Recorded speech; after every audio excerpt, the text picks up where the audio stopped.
How's it going? Nate Bagley here, and I am here to talk to you about something really important today, and that is the happiness of your employees. So, if you're a manager or if you're a business owner, you know that happy employees do better work. They're more engaged, they're easier to work with, they're less distracted. And so companies have taken this idea, this concept that happy employees do better work, and they make investments in their employees. Totally makes sense. They get foosball tables and ping pong tables and put them in the break room. They cater lunches and provide snacks. They invest in like 401k matching or gym reimbursements, and they invest in trying to make their employees' lives as positive and happy as possible so that they'll be focused and engaged at work. But what all of this stuff doesn't take into consideration is that the greatest source of somebody's happiness, and oftentimes the greatest source of their distress or their misery, is their primary relationships outside of work. It's their husbands, their wives, their boyfriends, their girlfriends. And when those relationships struggle, people bring that kind of the stress and the frustration into work with them. So when an employee is in a struggling marriage, they're way more likely to be depressed and experience anxiety. They're more withdrawn. They're more distracted and anxious at work. They're disengaged. They statistically take tons more sick days. They're more likely to develop substance abuse issues and develop chronic health issues.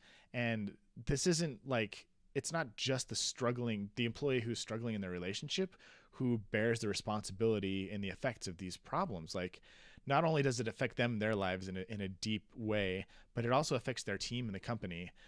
Studies have shown that's when an employee is going through a divorce, that not only does their productivity drop by up to like 60 or 70%, but the productivity of their teammates and their manager also drops in relation to their productivity. If you think about it, their teammates have to pick up the slack. Their teammates oftentimes start wondering like what's going on. They may not have an idea what's happening in their coworkers' personal life.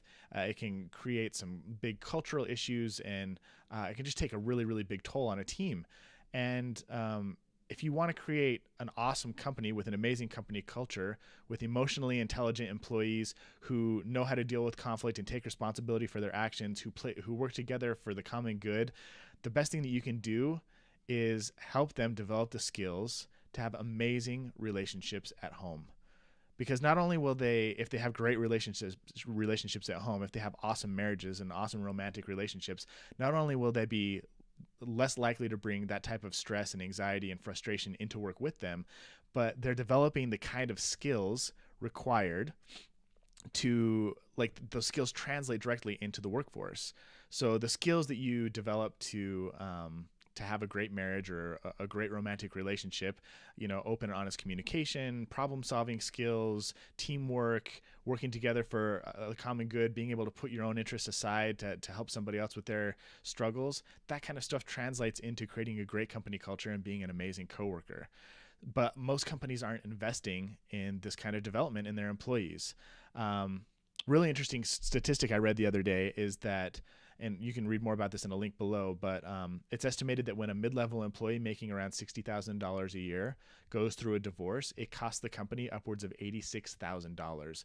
And I've actually got a link to a divorce calculator that you can go and like plug in the salary of your employees and figure out what the overall cost of their going through a failing relationship, experiencing a relationship failure, would have on your team and on your company.